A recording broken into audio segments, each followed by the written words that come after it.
I may have lied. Earlier this month, I made a video about how to read fast and do speed reading, this technique that I used as a doctor. But there's something misleading and very important. You cannot read all the time in the same way.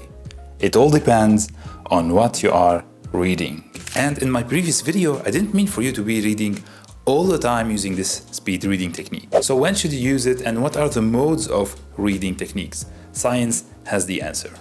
And in fact, there are 3 reading modes that I use depending on what I'm reading. Or else I will be wasting my time. Because speed reading all the time is definitely not the answer for everything. In this video, I'm going to teach you these 3 modes of reading so you can use them effectively.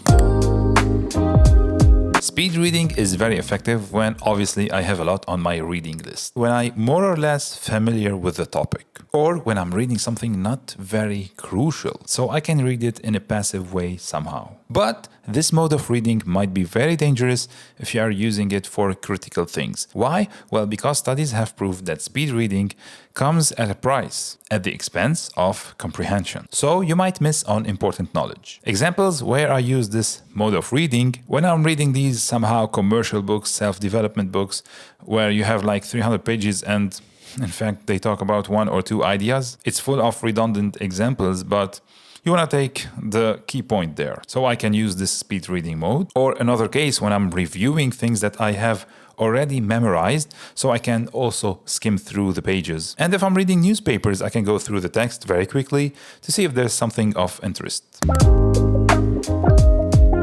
The second mode of reading that I use is something that I call aesthetic or contemplative reading. This is a mode of reading where I take my time to enjoy the paragraph or to enjoy the text that I'm reading. Because this writing or essay was written in an intent to be beautiful, an intent to be read in a contemplative way. So if I'm reading, for example, a poem, a philosophical text, or a narrative descriptive passage, I want to enjoy this text the aesthetic way it is written, or I want to contemplate the idea. So there is no point, it defines in fact the point, to be doing speed reading here. Or else I would be missing on the point, on the intentions of this text, and all the joy of this activity.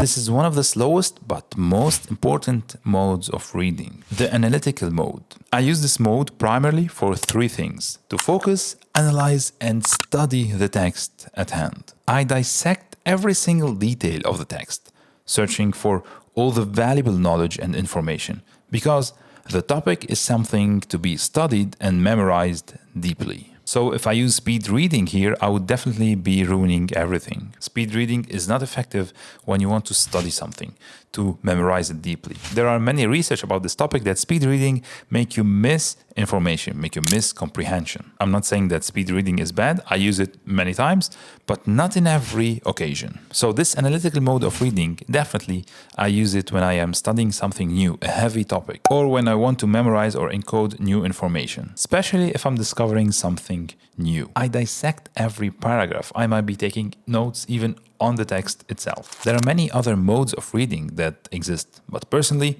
I only use these 3. I like to simplify my life. If you want to know about the only 2 books you need to escape mediocrity and become a brilliant student, check out this video.